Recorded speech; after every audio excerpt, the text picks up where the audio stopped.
Well, it looks like more states are deciding to jump onto the BTC train, and as of right now, that makes it 20 states that have all put forth bills that would allow them to add a cryptocurrency reserve under this new administration. So as you can see here, all the states in blue have now put forth bills, and it looks like my home state of Michigan is the most recent to do so. Let's talk about this one.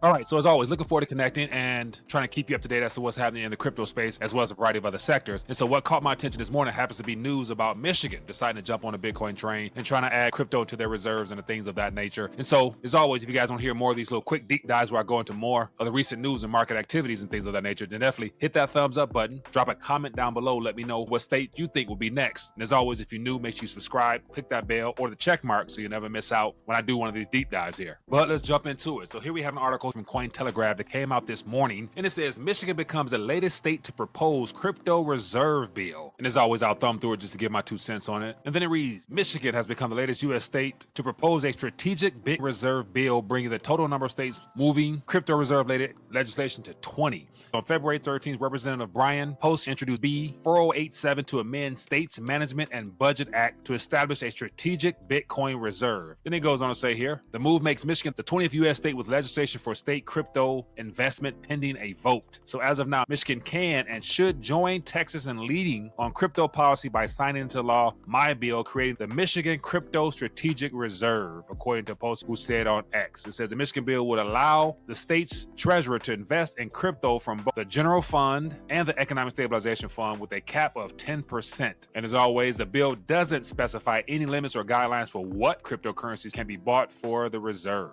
So here we have another state with another bill trying to put cryptocurrency into its financial portfolio. And so this doesn't surprise me one bit, given the fact that this current administration is bent on making sure that crypto is incorporated into the financial sector based upon the crypto council that he's formed, as well as the idea of a strategic wealth fund to mimic what other nations have done. And so here we are now in the midst of what I would consider a monetary reset in of itself. And right on time, crypto is being positioned as the preferred vehicle where states as well as the nation states want to go, while all along gold has already surpassed all-time highs over the last year itself, going from $1,991 as of February 13, 2024, all the way to 1 year later, and we've climbed steadily to new all-time high territory of over $2,900. So that technically is $1,000 increase within a year's time. And based upon all this geopolitical rhetoric on tariffs, which leads to trade wars, on top of the budget deficits the United States as well as other governments have, we haven't seen nothing yet in reference to the fireworks is coming in the precious metal space, while at the same time states are talking about adding cryptocurrency to their reserves. So once again, these are some things that's worth paying attention to, because while crypto is getting all the mainstream attention, gold and silver are also making moves on the back end. And that's one thing that the mainstream media is not focusing on. And of course, I believe it's all intentional. So just sharing my 2 cents on what's happening. It looks like Michigan's the latest state to want to put forth crypto into their financial portfolios, while all along, hopefully, you realize the importance of anchoring yourself down with something true, tried, and tested. And that comes in the form of precious metals. So make sure you get that first and foremost to protect yourself against the fact. And then anything on top of that in the form of speculation, whether it be Bitcoin or any other coin, should just be the icing on the cake, in my personal opinion. But as always, curious to hear what you guys think. If you found value in this little short deep dive, hit that thumbs up, drop a comment down below, and let me know what state you think will be next. Other than that, I'll catch you guys later.